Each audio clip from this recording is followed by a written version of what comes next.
So before I talk about this week's episode of Sailor Moon, I wanted to ask you guys an interesting question because this has been something that's been on my mind ever since Sailor Moon has been resurfacing with the re-release of the old series and now this new Sailor Moon Crystal. Do you think that at this particular point in this day and age with the new Toonami setup that it would be able to thrive and actually be relevant enough to the way they have the setup with Toonami in this day and age? Could they actually add it to the block, and would it survive being on the block? As far as would it bring in viewership, how would that work? Because back in the days, it was different when it initially, premiered on Toonami back in the days, because Toonami was different. It was just starting out. It was kind of like a nice blend of different things.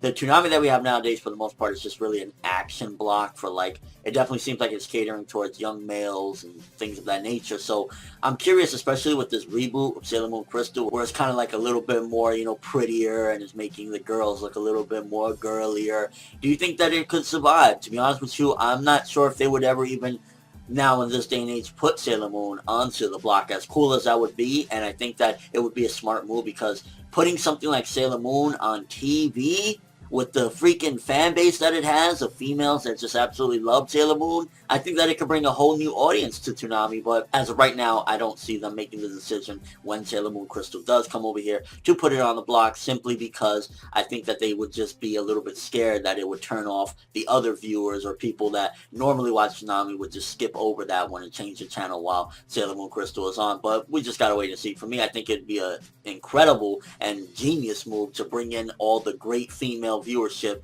that they could with that. Now, with all that being said, this episode, I was waiting for this episode, and this might be the last episode that I talk about of Sailor Moon Crystal, simply because I really just wanted to chalk up to, at the very least, Sailor Mars' episode, because that is hands down the best of the Sailor Scouts. This chick is awesome. She comes in and is like, she reminds me a little bit of Kikyo from Inuyasha in a way, with the whole thing of being, protecting and getting the spirits away or whatever, and being a priestess, so to speak. So she kind of reminded me of her, and even had the same attire and everything. I don't know if one was inspired from the other, but definitely reminded me of that Kikyo, or Kikyo reminds me of her, shall I say, because I think Sailor Moon came out first, if I'm correct. Yeah, so this episode is definitely diving more into the story now, learning more that they really want to get this crystal, the baddies or whatever. And I like how it's very simple at the same time, yet you can see there's a little bit of different things inside there if you look closely a little bit more regarding the message and stuff like that, because it's very simple. For the most part, the first 3 episodes have been, baddie shows up and a new Sailor Scout shows up and takes them down, or helps to take them down, and then, next episode do the same thing. And this week's episode was kind of similar. It was a little bit different because Sailor Mars is, I guess, I don't want to say mythology, but, just her story is a little bit different, because she's always had these problems and, warding off the spirits or whatever. So it was kind of building up to that part in particular. And I enjoyed this episode for the most part. It wasn't the greatest or anything. And so far, the first 2 episodes have been the same, because Sailor Moon starts off this way and then it ultimately starts leading up. I would say this is probably the best episode of the 3, because you're getting a little bit more into the villains and how desperate they are to get this crystal, and they actually were kidnapping kids, so that's a little bit dark right there. And I like how they brought in the Yuri undertones into the series, opposed to the original series had none of that at all. They were trying to stay clear of that, because it's interesting how the times have changed. Back in the 90s, stuff like that was unacceptable. It was just like, oh, what are you doing? But this day and age, people live and let live, and that's the beauty of the day and age we're in. And Usagi is just falling in love with every chick that crosses her path, and I think that adds a very interesting dynamic to the character. She's not just a typical, oh, I'm whiny, I don't want to do this, but when it comes time, I'll be the best.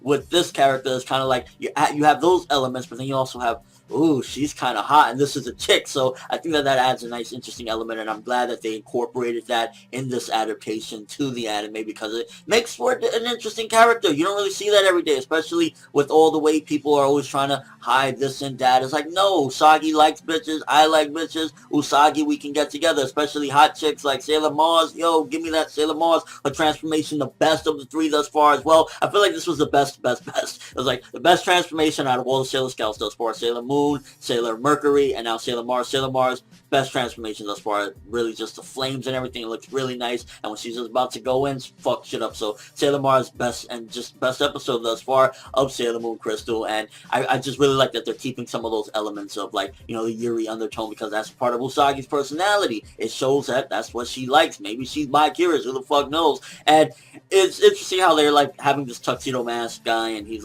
here and there, but he's not really doing too much as of yet. I definitely foresee, you know, and from what I know, he'll be a little bit more relevant later on. But yeah, this episode, again, just introducing the best of the Sailor Scouts, and I'd imagine for the next few episodes, it's going to be a similar format where, like, we meet a new girl, and they got to help take down the baddies again.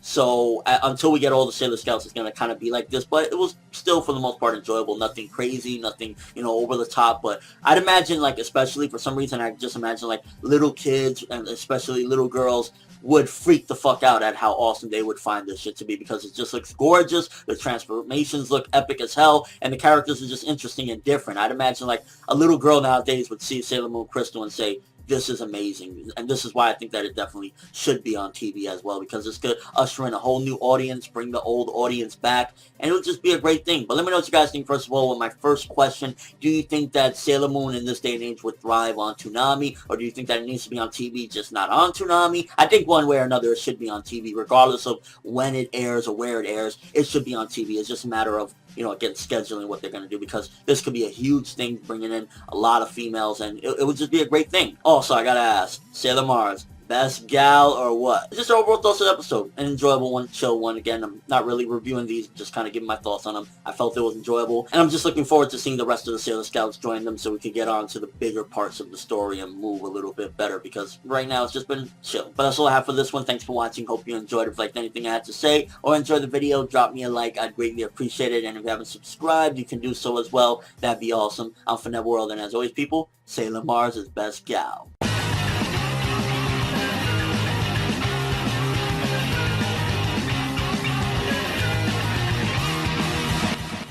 So before I talk about this week's episode of Sailor Moon, I wanted to ask you guys an interesting question, because this has been something that's been on my mind ever since Sailor Moon has been resurfacing with the re-release of the old series and now this new Sailor Moon Crystal.